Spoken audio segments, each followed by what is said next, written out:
नमस्कार फ्रेंड्स, स्वागत आहे तुमचं चॅनलवरती. तर मी हा जो व्हिडिओ आहे, येवल्याचे भाऊ आहे त्यांचा व्हिडिओ मी खूप दिवसांचा डाउनलोड करते, पण मग तो जरासा मोबाईलमध्ये प्रॉब्लेम झाला आहे. व्हिडिओ मोठा झाल्यामुळे व्हिडिओ कन्वर्ट होत नाही आहे, त्यामुळे तो कन्वर्ट न झाल्यामुळे मला चॅनलवर टाकता येत नाही आहे, कारण एडिटिंग पूर्ण करावी लागते. एडिटिंग व्यवस्थित झाल्यानंतरच हा व्हिडिओ टाकायचं म्हटलं. आता खूप दिवस झाले व्हिडिओला, पण मी थोडासा इथे व्हिडिओ इथे घेत आहे, कारण माझा तो व्हिडिओ पूर्ण तयार आहे.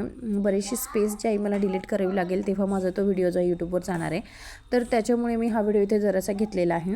आणि हे जर येवल्याची भाऊ यांच्याविषयी व्हिडिओ जो आहे तो आपला नेक्स्ट एवढ्या 2-1 दिवसात, किंवा आज जर माझं काम झालं तर आज पण किंवा उद्या हा नक्की चॅनलवर येऊन जाणार आहे.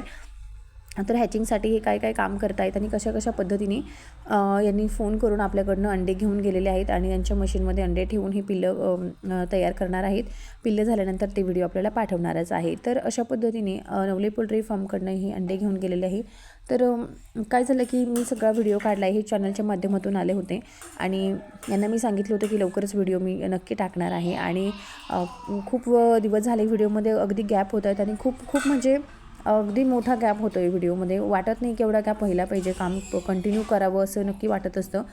पण आता मोबाईलच बदलावा लागणार आहे असं वाटतं कधी कधी तर, कारण इतकी जी स्पेस असते ती एवढी कमी होते ना मोबाईलमधले. तर चला यांचा व्हिडिओकडे आपण बघणारच आहोत. तर आजचं जे रेग्युलर छोटासा व्हिडिओ आहे म्हणून हा लगेच चॅनलवर जातो. तर तुम्ही छोटा एक व्हिडिओ काढला आहे, तर त्याबद्दल आपण इथे माहिती घेऊया. आता मी सांगते की तुम्हाला पोल्ट्रीची साफसफाई चालू आहे. पलीकडे जी आहेत मोठी पोल्ट्री, मोठ्या कोंबड्यांची साफसफाई चालू आहे. इथे पण जाळी वगैरे जाळे झालेले आहेत, सगळे व्यवस्थित झटकून घ्यायचे आहेत. आणि इथे मी अंडे आता हॅचिंगसाठी ठेवलेले आहेत. तर कस्टमर कुठला आहे काय विचारलं नाही, मी आले होते आणि त्यांना कोंबडा पाहिजे होता. तर हा जो कोंबडा आहे हा 400 रुपयांनी मी इथे देऊ केलेला आहे त्यांना.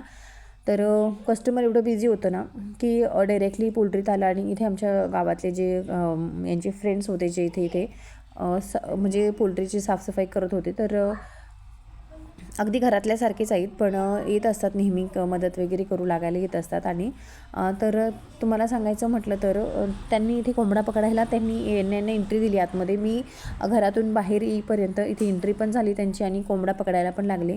पण ही गोष्ट जी आहे ती मला बिलकुल आवडत नाही आहे, कारण मला अगोदर कस्टमरबरोबर बोलून कोंबड्याचा रेट ठरवायचा असतो आणि त्याच्यानंतर मी त्यांना रेट सांगते. आता तदनंतर मी त्यांना सांगते की तुम्हाला घ्यायचं आहे की नाही. मग पोल्ट्री कारण कोंबडा पकडायचा आणि त्यांनी तो नंतर 300 रुपयाला मागायचा, किंवा भावतोल केल्यानंतर मग 300-350 जो आपला रेट ठरेल तो असतो.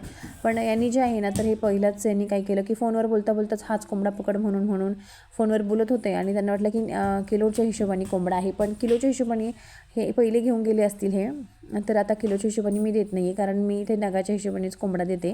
तर यांनाही माहिती नव्हतं. तर त्याच्यामुळे काय झालं की यांनी जे आहे ना, तर हा कोंबडा पकडला आणि त्यांनी सोडून दिला. तर मी त्यांना म्हटलं की तुम्ही पहिलंच फोनवर एवढे बिझी असतात ना, तर तुम्ही इथे आम्ही पण बिझी असतो भाऊ, कारण तुम्ही आमच्याशी पहिलं बोलणं गरजेचं आहे.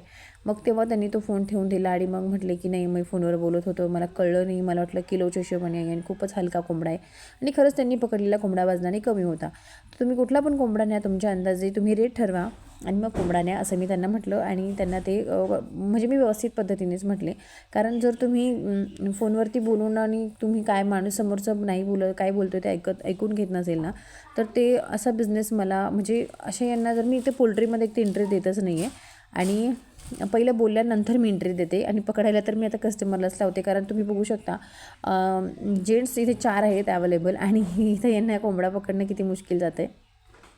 हे नेहमीच होत असतं आणि हे एकदा नाही तर सारखंच होत असतं. तर आता बघा, हा कोंबडा यांनी पकडलेला आहे. आता हे 4 माणसं असल्यामुळे कोंबडा जो आहे पटकन पकडण्यात आला आहे. आणि अशा पद्धतीने आता यांना कशासाठी पाहिजे असेल घरी, कोणी देवासाठी नाही. तर एक मला कमेंट अशी पण आली होती की ताई, देवाचा कोंबडा म्हणजे काय.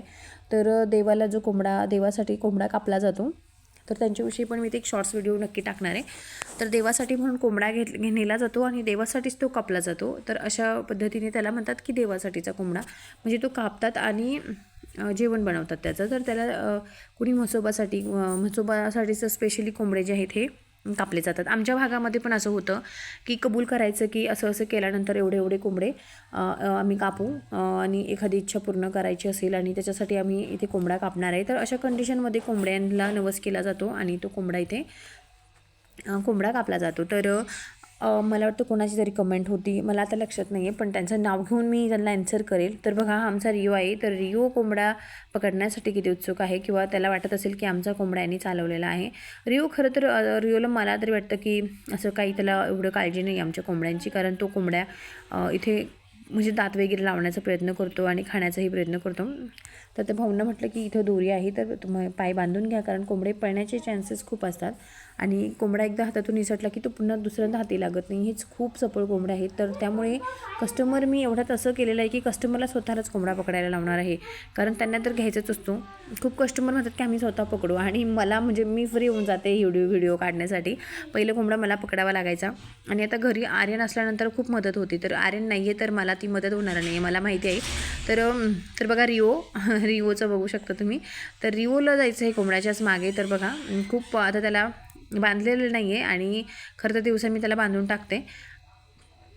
तर त्याच्यामुळे काय झालं आहे की आता हा कोंबडा यांनी बांधून घेतलेला आहे. 400 रुपयांनी हा अगदी कोंबडा यांनी घेऊन गेलेला आहे. मोठा कोंबडा यांनी जरासा पकडलेला आहे, तर हरकत नाही, तुम्हाला जो पाहिजे तो पण रेट पहिलं ठरवलेला आहे यांनी. तर अशा पद्धतीने माझं जे आहे तर ते सकाळी मला वाटतं 11-12 वाजताच्या दरम्यान ही कस्टमर झालेलं आहे. आणि इथे मी घेतलेलं आहे पेमेंट. तर पेमेंट घेतल्यानंतर काय झालं की माझ्याकडे जी हातात वस्तू होती तर ती मी आतमध्ये ठेवायला गेली, जी माझ्याकडे आली होती.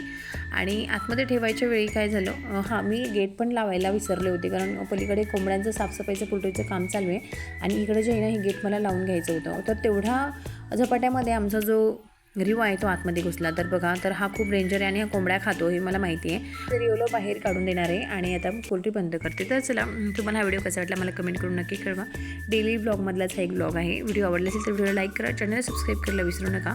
तर भेटू पण पुन्हा एका नवीन व्हिडिओबरोबर, नवीन पोल्ट्री फार्मिंगचे कस्टमर बरोबर आणि नवीन अंड्यांच्या गिऱ्हाईकाबरोबर. तर चला, मी माझा व्हिडिओ इथे संपवते. टाटा आणि बाय बाय.